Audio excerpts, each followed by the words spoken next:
Souhaiterais-tu changer ta mentalité vis-à-vis de l'argent? Souhaiterais-tu également transformer ta façon d'agir pour devenir millionnaire? C'est justement ce que nous allons voir aujourd'hui dans le 39e épisode des Résumés du succès. On résume ensemble les habitudes des millionnaires de Brian Tracy. Allez, c'est parti!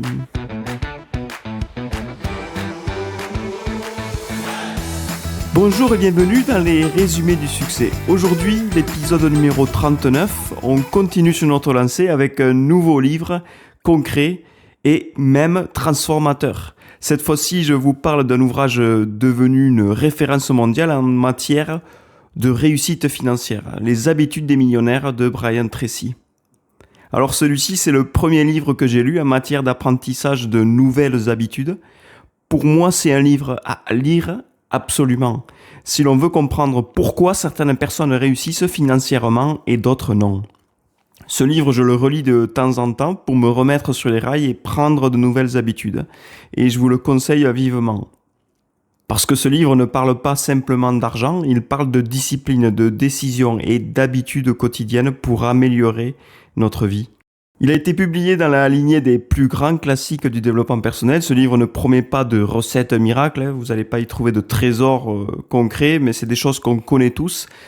Mais il met l'accent surtout sur une idée simple. Ce ne sont pas les opportunités qui font les millionnaires, ce sont les habitudes. Et Brian Tracy, dans ce livre, il explique que la richesse repose sur des comportements répétés chaque jour. La gestion rigoureuse des finances, l'autodiscipline, l'apprentissage continu dans notre domaine, la prise de responsabilité totale et la capacité à penser long terme. Alors ce livre va nous inviter, et je vous invite à aller le lire, à analyser notre propre routine, nos propres habitudes, pour identifier celles qui nous rapprochent de la réussite et celles qui nous en éloignent. Parce qu'au final, on ne devient pas millionnaire par hasard. Selon Brian Tracy, on devient millionnaire par la somme des petites décisions que l'on prend chaque jour. Ici, on va parler un peu de l'auteur. C'est important d'avoir un peu son background qui est assez motivant puisqu'il a traversé de nombreux problèmes. Il est parti de rien, mais il s'en est sorti de façon admirable, je dirais, puisque Brian Tracy a quitté l'école très tôt, sans diplôme. Il a enchaîné de petits boulots, il a travaillé en tant qu'ouvrier, même marin et enfin vendeur commercial. Donc il changeait régulièrement d'emploi, échangeant son temps contre un salaire, un peu comme nous, salariés, donc sans réelle perspective d'évolution. Et puis un jour, il s'est posé la question, une question simple mais déterminante, pourquoi certaines personnes réussissent financièrement alors que d'autres n'avancent pas dans leur vie? Au lieu de se plaindre de la situation dans laquelle il se situe à ce moment-là, il a commencé à observer les personnes les plus performantes autour de lui.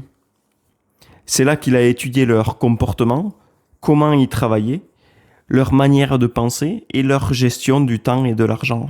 Et surtout, il a appliqué ce qu'il apprenait. Il a appliqué la discipline, il a mis en place des objectifs clairs pour avancer, il s'est mis à lire quotidiennement sur son domaine, sur les nouveautés qui se passaient à ce moment-là. Il a commencé à planifier rigoureusement son emploi du temps.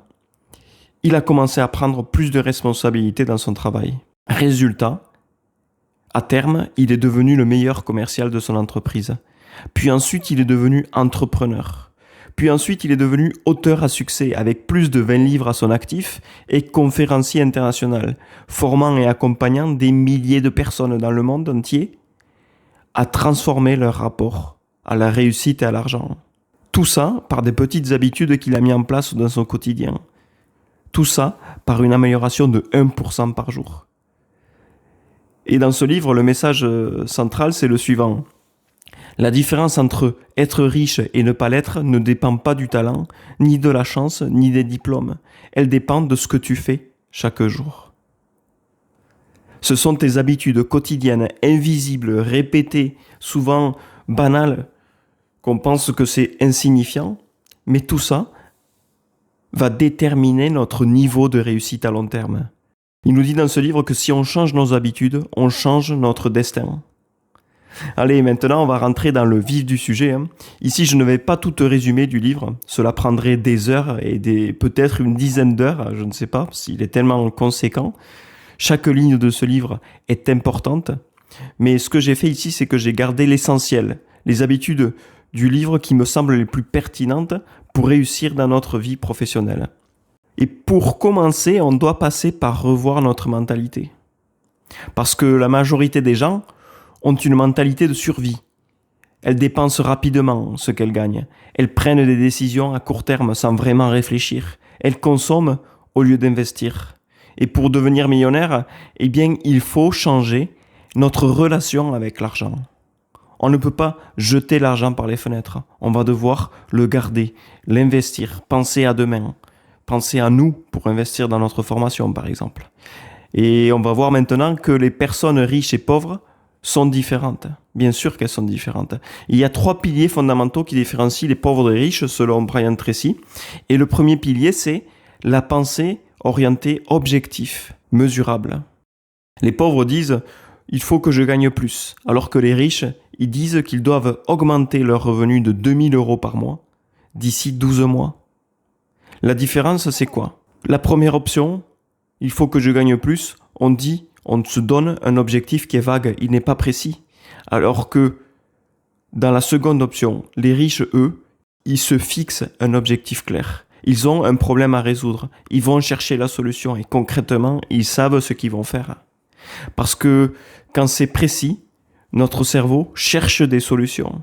Par exemple, si tu as des dettes que tu dois combler, tu te dis « je veux sortir des dettes ». C'est très bien, mais ce n'est pas réaliste. Tu dois déterminer comment tu vas résoudre ce problème. Tu vas peut-être te dire plutôt que tu vas rembourser ta dette dans 24 mois, en générant un salaire X supplémentaire par mois. Ça, c'est du concret. Donc, tu vas chercher du salaire supplémentaire et tu vas te dire que dans 2 ans, ce sera résolu.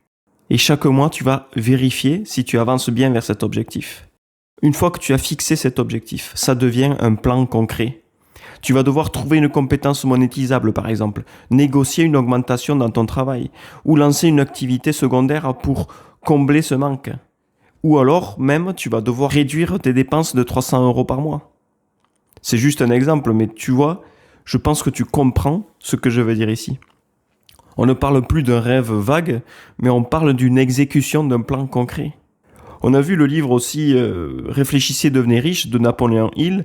Et dans ce livre, on a expliqué que la richesse commence par une décision claire et un montant précis. Un riche ne va pas dire qu'il veut plus, le riche va dire le montant qu'il veut gagner. Et pour quand il veut l'atteindre, ce montant. On passe maintenant au second pilier, qui différencie les riches des pauvres, c'est la discipline du levier financier. Les pauvres dépensent pour paraître plus riches, alors que les riches investissent pour devenir plus riches. Par exemple, si tu reçois un héritage de, on va dire 10 000 €, et je te souhaite de le recevoir, l'option 1, qu'est-ce que tu vas faire avec? 5 000 € de vacances? 3 000 € pour une nouvelle voiture en leasing? Ou alors, encore, il va te rester 2 000 €, tu vas dire oh, mais je vais faire mes courses maintenant, je vais m'acheter des vêtements, etc. Tu vas faire du shopping, quoi. Le résultat, 0 revenu supplémentaire. Les riches, qu'est-ce qu'ils auraient fait de ces 10 000 €? Eh bien, ils l'auraient utilisé pour faire un levier à long terme. Ils auraient mis 5 000 € dans une compétence à forte valeur. Par exemple, apprendre le copywriting, apprendre la vente, le marketing. Ils auraient aussi utilisé les 3 000 € dans un projet rentable. Ou encore, les 2 000 € restants, au lieu d'aller faire du shopping, ils auraient investi en bourse, par exemple. Résultat potentiel, peut-être 1 000 € de revenus par mois d'ici 6 à 12 mois, si bien investis. La vraie différence, c'est que les pauvres consomment et les riches achètent des actifs.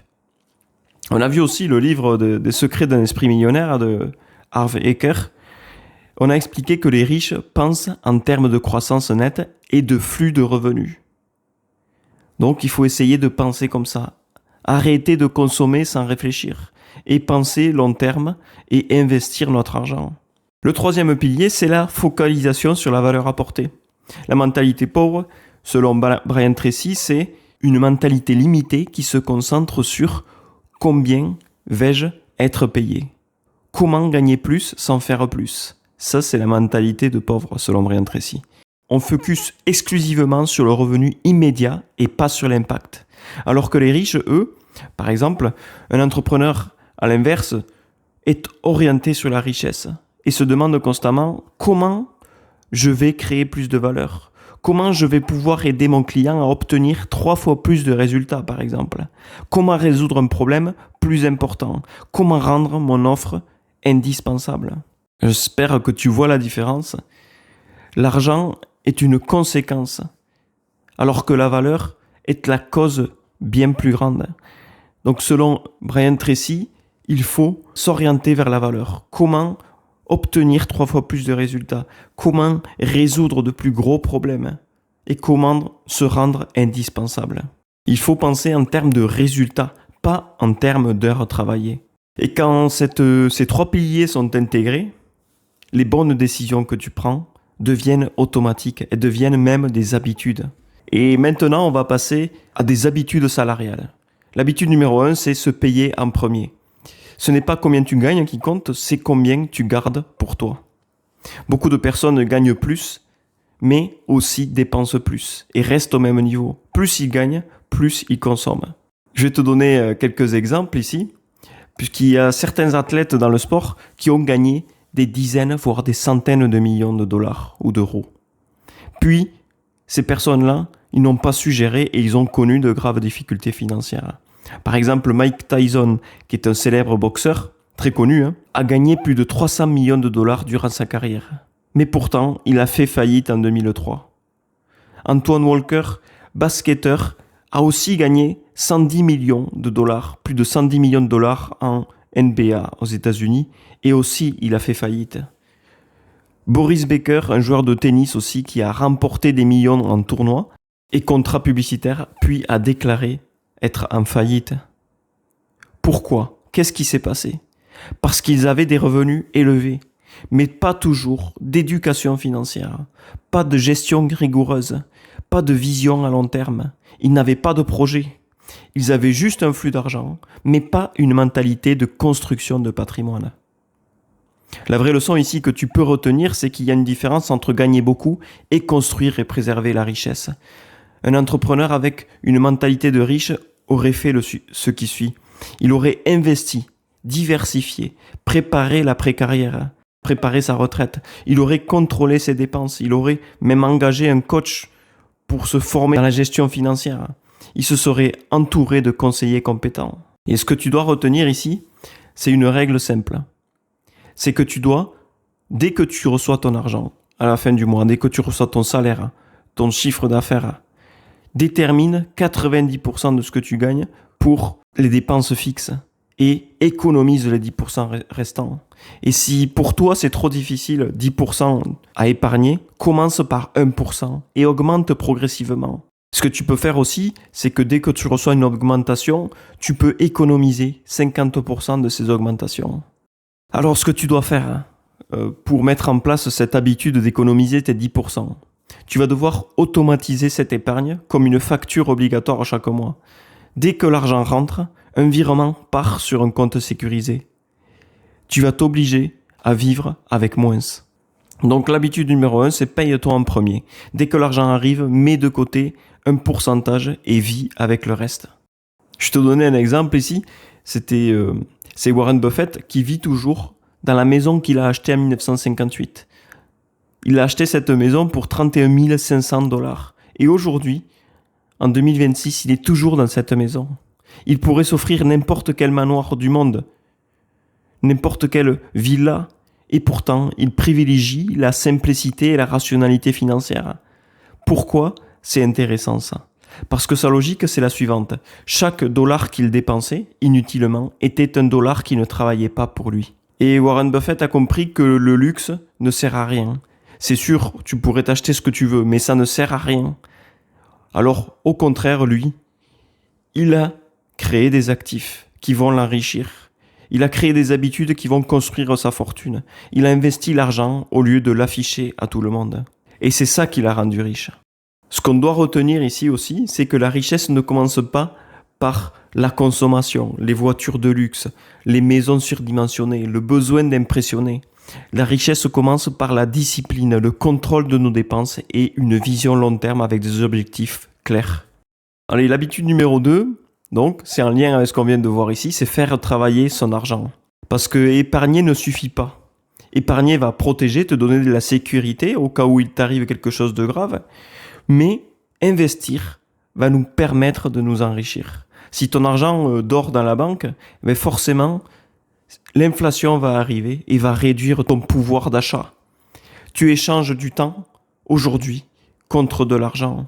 Si tu es salarié, tu échanges du temps contre de l'argent. Tu peux économiser pendant 20 ans, si tu veux, mais quand même t'appauvrir, parce que ce n'est pas suffisant. Il faut que cet argent se fructifie. Alors tu dois transformer ton argent qui dort passif en argent actif. Et qu'est-ce qu'un actif ? Eh bien, c'est quelque chose qui met de l'argent dans ta poche. Il produit du revenu, ou il prend de la valeur. Alors qu'un passif, c'est quelque chose qui sort de l'argent de ta poche. Il te coûte de l'argent, il s'use tout seul et il ne t'apporte rien. Par exemple, je te donne l'exemple d'une maison. Si tu habites dans ta maison, eh bien c'est un passif. Pourquoi ? Parce que tu paies un crédit, tu paies des taxes et tu dois l'entretenir. Alors que cette maison, si tu la loues, c'est un actif, elle te rapporte un loyer. Ta voiture aussi, par exemple. Pour 99% des gens, la voiture est un passif. Tu payes une assurance, tu payes un carburant, tu payes le garagiste. Alors que pour un cycliste qui possède une voiture et qui va tous les jours au travail en vélo, eh bien, qu'est-ce qu'il va faire ? Eh bien, tant qu'il utilise son vélo, il va peut-être louer sa voiture à quelqu'un. Et donc, ça, c'est un actif, puisqu'elle va générer des revenus. Je te donnais un exemple ici d'accumulation d'actifs. On va reparler de Warren Buffett qui possède des actions en bourse de Coca-Cola, des actions d'Apple, des actions de l'entreprise American Express et d'autres entreprises. Ça génère chaque année des milliards en intérêts composés, en dividendes et en plus-value. Il a investi beaucoup sur Coca-Cola. Il détient environ 400 millions d'actions chez Coca-Cola. Et Coca, chaque année, va lui reverser 1,84 $ de dividendes par action et par an. Rien que Coca-Cola, l'action lui rapporte plus de 700 millions de dollars par an. C'est énorme. Eh bien, c'est un actif. Il n'a rien à faire. Ça s'accumule tout seul. Il dort et l'argent tombe tout seul. Et Warren Buffett, pourquoi il a réussi ? Parce qu'il a évité d'acheter une nouvelle maison, de conduire une voiture neuve, d'avoir un yacht, un jet privé. Il n'a rien de tout ça. Il ne dépense presque rien. Pourquoi ? Parce que les passifs détruisent la capacité d'investir. Il préfère mettre chaque dollar dans un actif qui va produire encore plus de dollars. Le principe ici que tu dois retenir, c'est que tu dois investir chaque argent qui rentre, ne pas le laisser dormir dans la banque. Maintenant, on va se poser la question si on peut devenir riche en tant que salarié ou en tant qu'entrepreneur. Si un salarié n'a pas d'habitude, eh bien, il est invisible. Si un salarié a des habitudes, il peut devenir indispensable. Quelles habitudes on peut mettre en place pour devenir indispensable ? La première, c'est résoudre des problèmes. Les personnes qui résolvent des problèmes en entreprise, ils peuvent être promus. Ils peuvent recevoir des promotions et être mieux payés. Par exemple, tu vas te mettre à analyser des statistiques internes de l'entreprise pour identifier une perte de rentabilité et proposer une solution. Ça, c'est la première habitude, c'est résoudre des problèmes. Chercher des problèmes dans l'entreprise et tenter de les résoudre pour apporter une solution massive à l'entreprise. La deuxième habitude, c'est développer des compétences proches de la valeur métier. Les postes les mieux payés sont proches de la vente du produit, de la stratégie de l'entreprise ou de la rentabilité. Un exemple concret, si tu es un développeur et que tu exécutes des tâches techniques, tu codes des fonctionnalités demandées, tu es payé pour tes compétences techniques, eh bien, tu vas apporter de la valeur, mais pas directement à l'entreprise. Alors que si tu développes stratégiquement, tu vas automatiser des tâches répétitives pour gagner du temps. Tu vas essayer de réduire le coût de serveur en optimisant ton code au maximum pour que les machines économisent des ressources. Tu vas peut-être optimiser ta performance pour augmenter la conversion. Tu vas peut-être proposer des solutions qui font gagner 200 heures de travail à l'équipe. Ça, c'est un développeur stratégique. Il impacte la productivité, il impacte les coûts de l'entreprise et les revenus. Il ne code pas seulement, il influence la rentabilité de l'entreprise. Résultat, qu'est-ce qui va se passer?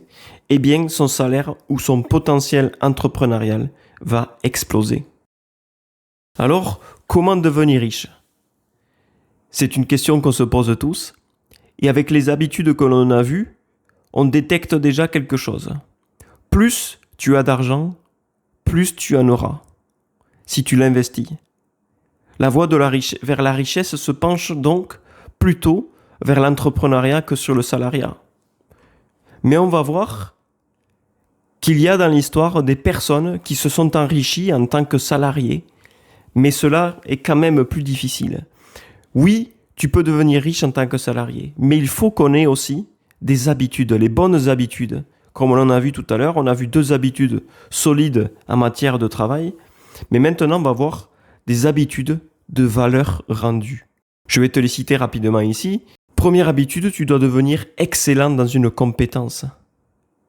Deuxième habitude, tu dois te rapprocher des fonctions stratégiques de l'entreprise pour laquelle tu travailles. Vers la vente, vers la gestion, vers le profit. Tu dois aussi prendre l'habitude d'augmenter continuellement ta valeur sur le marché en te formant régulièrement. Tu dois aussi tester de nouveaux axes de travail. Tu dois aussi investir une partie importante de tes revenus. Et enfin, vivre en dessous de tes moyens. Il y a aussi des habitudes de croissance de patrimoine. La première habitude, c'est augmenter ton revenu actif. Augmentation, promotion et expertise.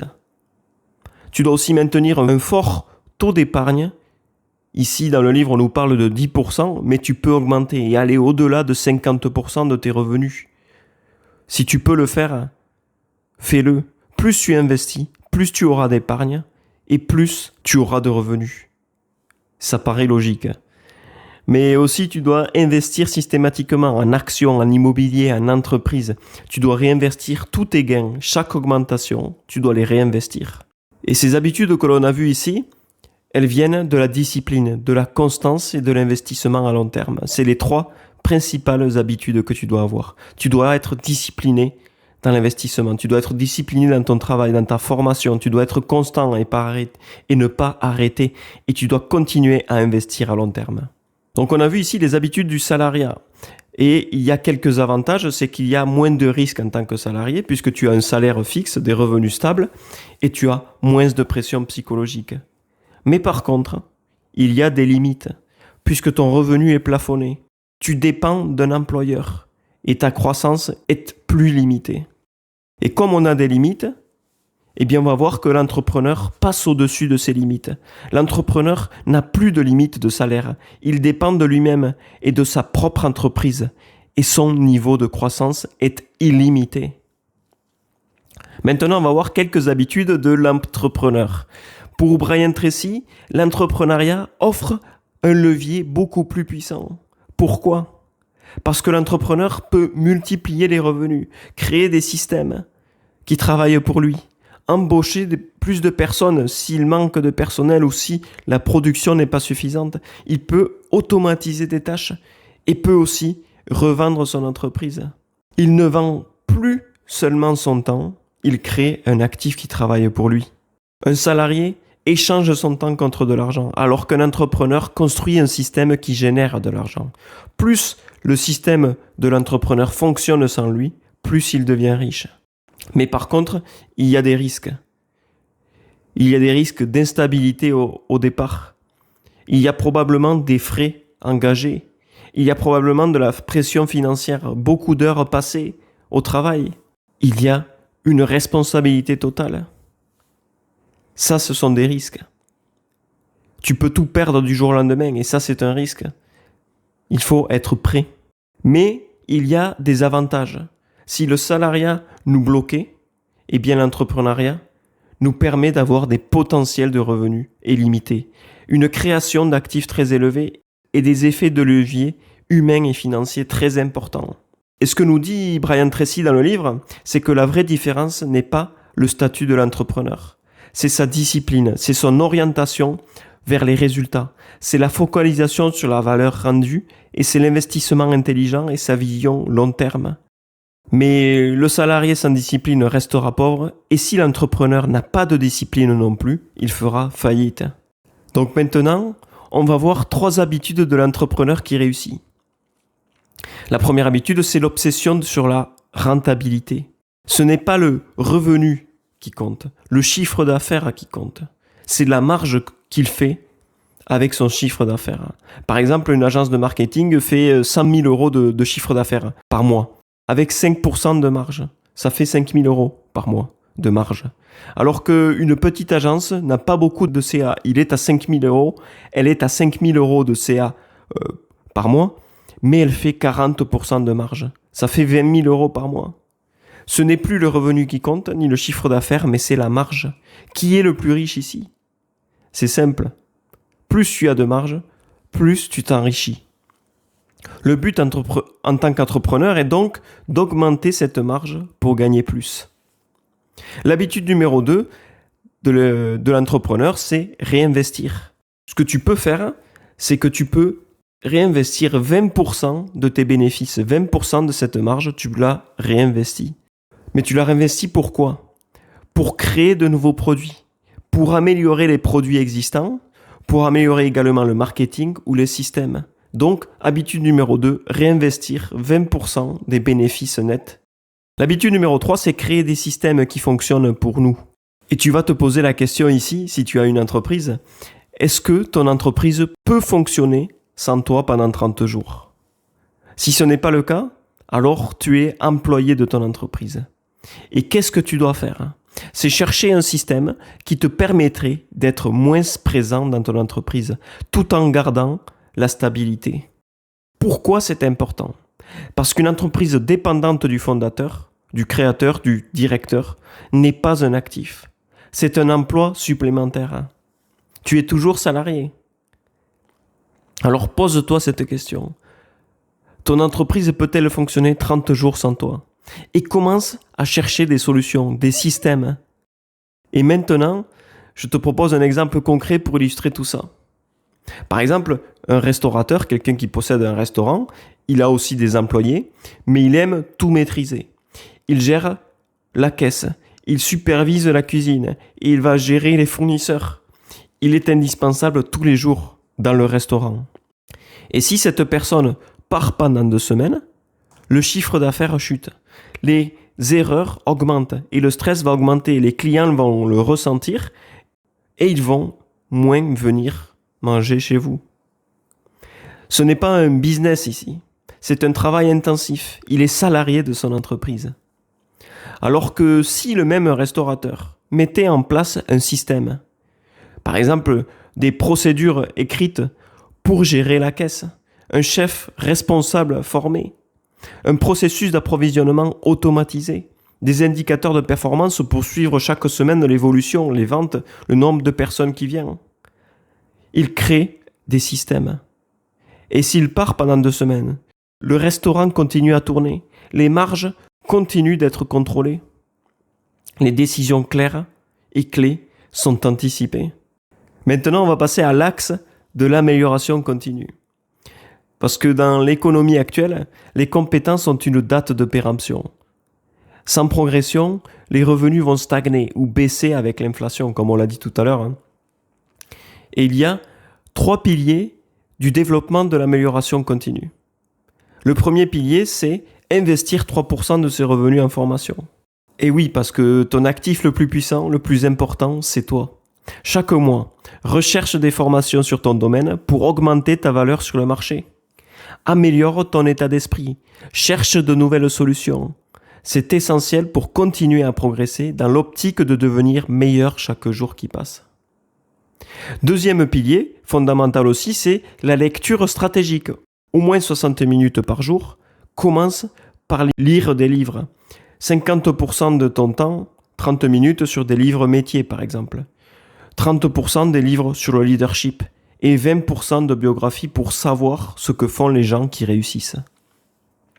La lecture est un outil puissant pour développer ton esprit et améliorer ta qualité de vie.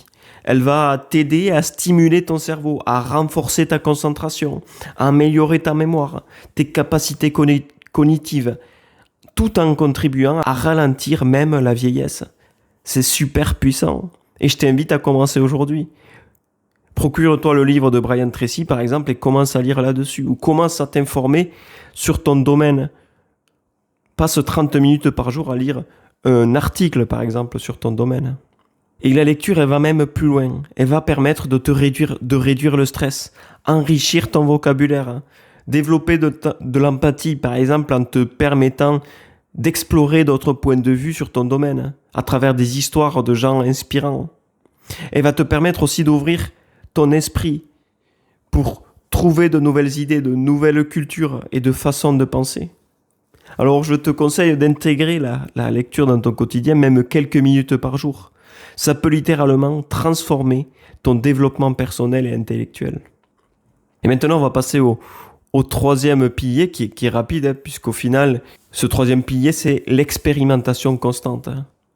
Comme tu as lu beaucoup de choses dans ton domaine, tu as connu, tu as appris de nouvelles cultures, de nouvelles façons de penser, tu as trouvé de nouvelles idées, et bien maintenant, tu vas tester, mesurer et améliorer en continu. Par exemple, le restaurateur de tout à l'heure, ce qu'il pouvait faire, c'est tester de différents menus chaque semaine, consulter, tester de nouvelles offres, de nouveaux axes de publicité, de marketing, tester de nouvelles méthodes avec ses salariés pour augmenter peut-être la productivité. Alors, ici, ce pilier, c'est pour que tu commences à t'améliorer chaque jour. Même 1% peut avoir de gros impacts au long terme. Tu vas aussi mesurer ton avancement pour savoir si tu vas dans le bon sens, à la bonne vitesse, pour pouvoir ensuite améliorer chaque jour ce que tu as fait la veille. Analyse ce qui n'a pas fonctionné, par exemple. Change de cap s'il le faut, toujours dans le sens de l'amélioration continue. Allez, comme dans chaque épisode, je te propose maintenant de passer à un plan d'action. Si tu es salarié, par exemple, les 3 premiers mois, je te propose un plan d'action en 1 an ici. Par exemple, si tu es salarié, les 3 premiers mois, commence à épargner ce que tu gagnes, 5 à 10%. Commence à lire 30 minutes par jour. Les 3 mois suivants, tu vas peut-être commencer à identifier des problèmes dans l'entreprise. Trouver un mentor pour devenir meilleur dans ton domaine. Les 6 derniers mois de l'année, tu vas peut-être commencer à te former stratégiquement sur ce problème que tu as rencontré et développer des compétences rares pour résoudre ce problème. Tu vas aussi développer ton réseau. Sur les réseaux sociaux, tu vas commencer à créer ton compte et à contacter des gens qui sont dans le même domaine que toi. Et puis, surtout, te spécialiser. Si tu es entrepreneur, un autre plan d'action, c'est sur 12 mois, toujours, les 3 premiers mois, tu vas peut-être analyser la rentabilité de ton entreprise et supprimer les offres, les produits qui ne sont pas rentables. Sur les 6 derniers mois, tu vas créer un processus, automatiser des tâches, former des personnes pour pouvoir leur déléguer certaines tâches aussi. Et enfin, tu vas essayer d'augmenter, de recruter partiellement un peu plus de personnes pour augmenter ton effectif et être plus productif. Et aussi, créer des revenus indépendants de ta présence. Et je te propose même un défi 30 jours. Pour les premiers 30 jours de ce défi de 12 mois, tu peux choisir une habitude qui aura énormément d'impact sur tes résultats. Tu vas te poser cette question. Qu'est-ce que tu peux faire aujourd'hui qui augmenterait tes résultats de 50%? Cherche cette habitude qui te permettrait d'atteindre ce résultat. Et tu vas l'appliquer tous les jours sans interruption. Si c'est une formation qui va te permettre d'augmenter tes revenus, par exemple. Alors, un petit résumé de ce qu'on a vu aujourd'hui, pour te rappeler un peu de ce qu'on a vu. On a vu 4 axes précis sur lesquels on doit être focalisé. Le premier axe, c'est les habitudes de mentalité. On doit être orienté vers nos objectifs, définir nos cibles chiffrées, écrites avec des dates précises, nos objectifs concrets. On doit privilégier la gratification long terme. On doit préférer le sacrifice court terme pour une récompense à plus grand à long terme. On doit se focaliser sur la valeur. Comment tu peux aider plus aujourd'hui, plutôt que combien tu veux gagner. Tu dois prendre les responsabilités de réussir comprendre que la richesse dépend de tes actions répétées quotidiennement et pas du talent.